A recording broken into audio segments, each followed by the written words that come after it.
Hi there. I'm Dr. Cassie Barlow, and a proud veteran of our United States Air Force and the former base commander at Wright Patterson Air Force Base. Here with me today is my friend Bob Stone, former mayor of Beavercreek, who is running for Greene County Commissioner in this coming March.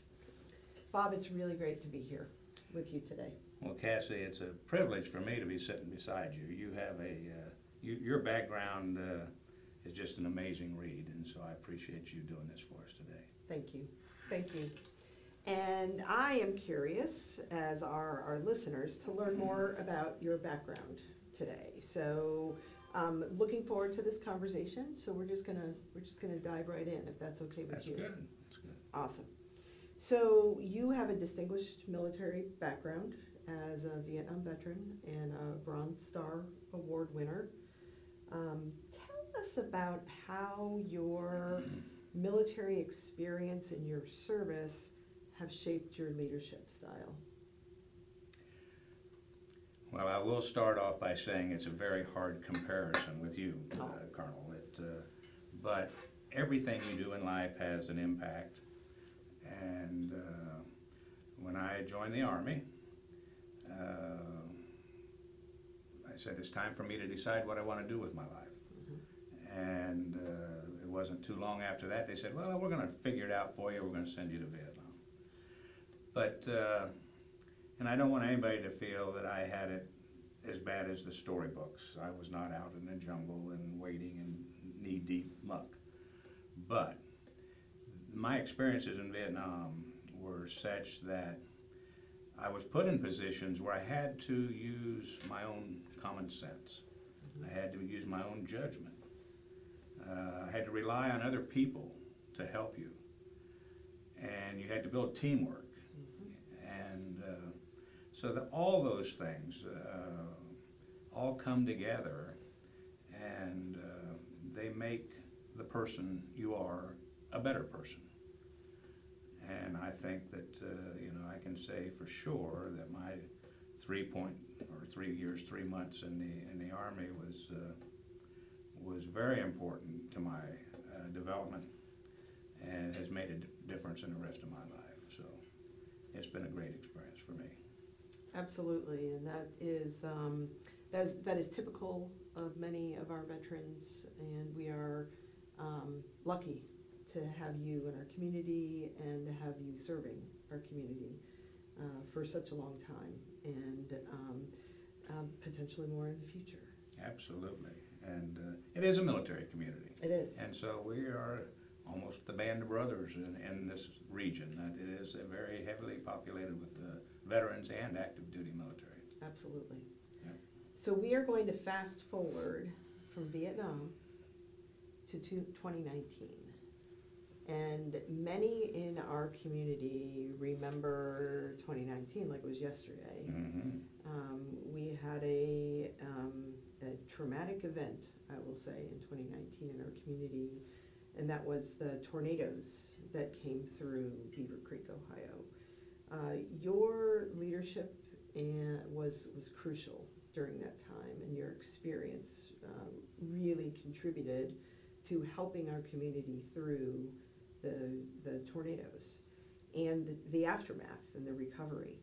So can you tell me about your involvement and how that contributed to the recovery in our community, and really the resilience of our community during that time?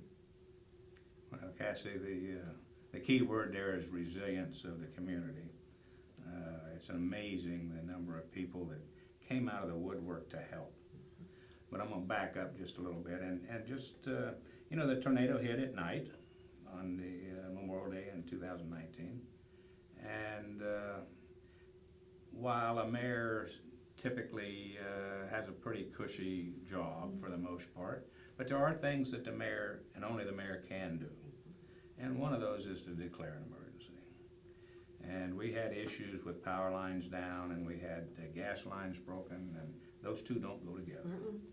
So it's my role to go out and make that declaration initially.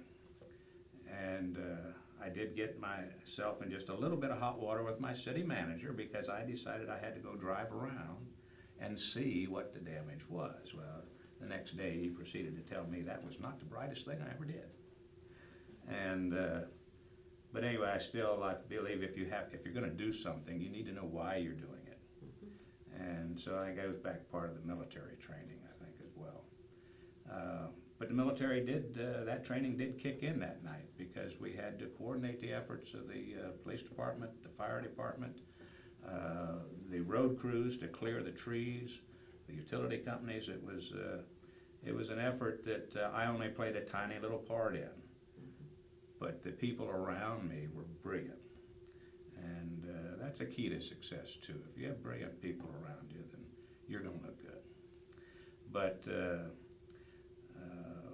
we just kept things moving.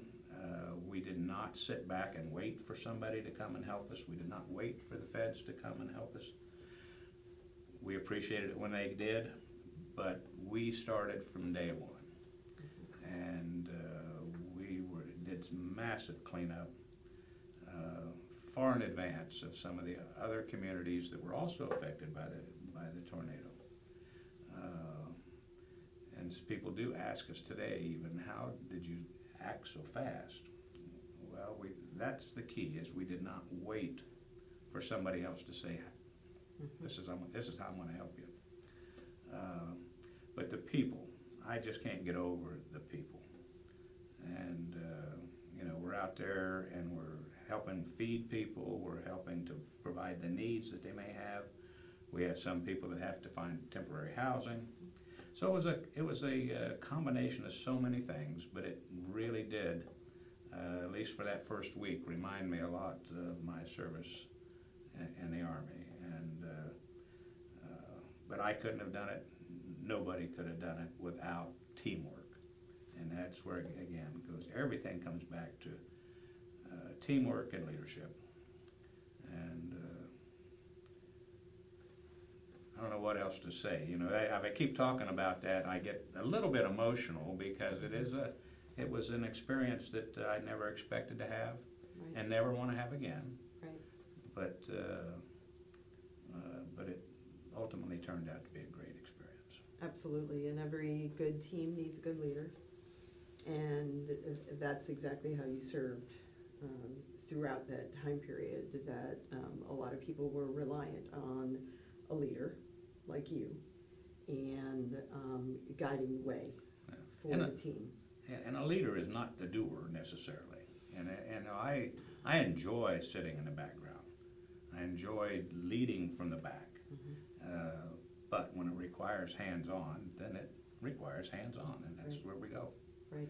But it was good, and everything turned out so wonderful at the end. It really did, and Beavercreek has benefited over and over again from your leadership during your time as mayor. But now let's talk about how you potentially move into a role in Greene County and utilize that experience as a visionary leader. And what are those specific initiatives that you're going to focus on, and the strategies that you want to implement to enhance the county's development over time and into the future? Basically falling back on your leadership experience and your leadership skill set. Now that is a loaded question. There's a lot there. And we're going to discuss some of them, and again, it all starts young. I was the oldest of 6, and so even back then, you developed a certain way to make compromise with your siblings, or to coordinate things and efforts with your family, and then of course the military, and then the tornado, and then I served for 20 years in elected office, with the last 8 being as mayor. And it all comes together, and it comes down with some key things like plan ahead, be prepared, all the way back to the Boy Scout days. Be prepared. I sat on planning commission, so we reviewed all the development in the city back in the 90s, and we were a lot of growth back then. And I think that other parts of the county are going to be the growth factors in the next decade, especially with the Honda plant, with Intel. The eastern side of the county is going to be affected. And I believe where the county commission can come in that aspect is to be able to make sure that the infrastructure is there so that people living in Xenia, people living in Beavercreek, people living in Cedarville, can all get to those places to work. And that's going to be key. There's going to be expansion of expansion of the water system and the roadways. And currently the county is doing some great projects right now with the water treatment improvements. And those will take effect during my first year in office. And they're also building the new jail. And this has been needed for years and years and years. And I applaud the sitting county commissioners for both of those projects. They're very important. But we're going to continue. And it's the little things to, when I was in the city, we created certain tools for our toolbox that we never had before. And we didn't use them for a year or two, whatever it may be, but all of a sudden you need that tool. And if you don't already have it in the toolbox, it takes too long to get it. So I want to make sure that the county has all the tools it needs to accommodate, whether it be another disaster, or whether it just be accommodate more development because of the Intel and Honda plant, that we're going to have sub-companies coming in, and so there's going to be a lot of change over the next decade, I do believe. And we're still going to be the good old Greene County, and the envy of a lot of places around the state, I will say that. But growing up here, I know that I would not want to go or live anywhere else. My goal is just to overall improve the quality of life. And if you have the quality of life, if you have the recreational facilities, if you have everything you need, then it's a great place to call home. And I just want everybody to feel like I do, that this is my home. And if I can do that, I've done my job. Absolutely. Well, Bob, thank you so much for sharing your story and sharing your plans with us today. For my fellow Greene County residents, thanks for investing your time to learn about Bob Stone today, to learn more about Bob Stone today. And remember that early voting has begun for the March 19th primary. So get out there and please remember to vote. So once again, I'm Dr. Cassie Barlow, and we appreciate you joining us today. Thank you. Cassie, thank you very much. I appreciate it.